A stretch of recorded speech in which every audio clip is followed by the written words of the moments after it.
This week's Playwright Tip, readings. You really should have an out loud reading of your play because you need to know the sound that comes out of the sound of the character's sound mouths before the sound goes to ooh. Yeah, it's all gonna need a rewrite.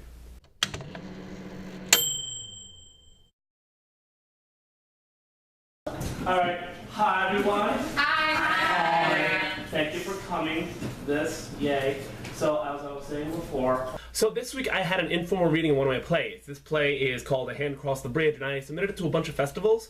And this is a play that I've been working on for, oh boy, a decade. Yay. I submitted it to a bunch of festivals this year.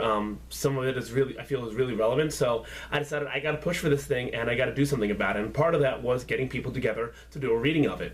I believe there are a couple of rules that a playwright should follow if they're doing an informal reading of their play. I think one of those major rules is shut up.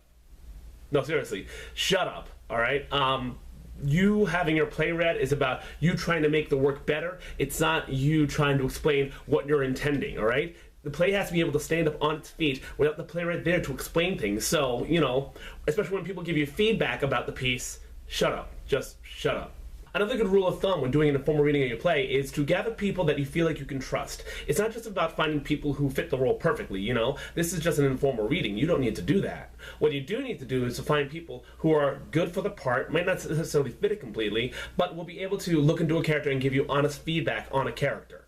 And a good third rule, I say, is to treat your readers a little bit, you know, whether it's bottles of water or bottles of wine, or whether it's Doritos or something like that. Don't just treat them like, oh, here, you're an actor, read this. No, you gotta be kind, gotta be courteous, you know. Oftentimes, when I have informal readings, we order a pizza or I bring the wine and chips, and, you know, it's kind of a thank you for them spending their time to help you out a little bit. I don't believe you. He wasn't there.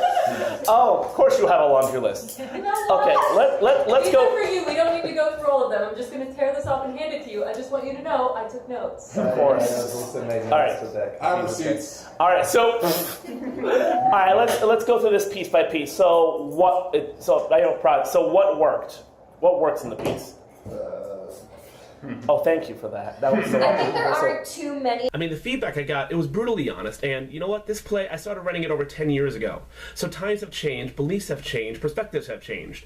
You know, and one of the things I got knocked for was, you know, kind of a lack of progressiveness. Because let's be honest, society has changed a lot in the last 10 years, last 5 years. Let's really think about it, you know? And that's one of the worst parts about being a playwright. You don't know how long it's going to be before your play gets to a certain level. There are shows that are in development hell for years, and when it finally gets somewhere, you know, the opinion could be, oh, well, no, the stuff you're talking about is no longer relevant.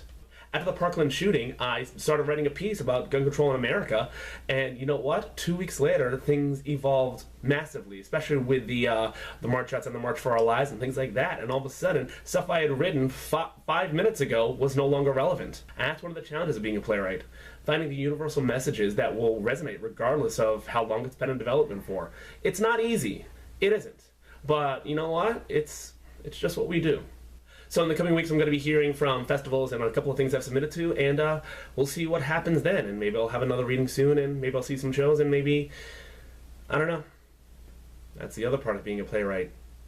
You just don't know.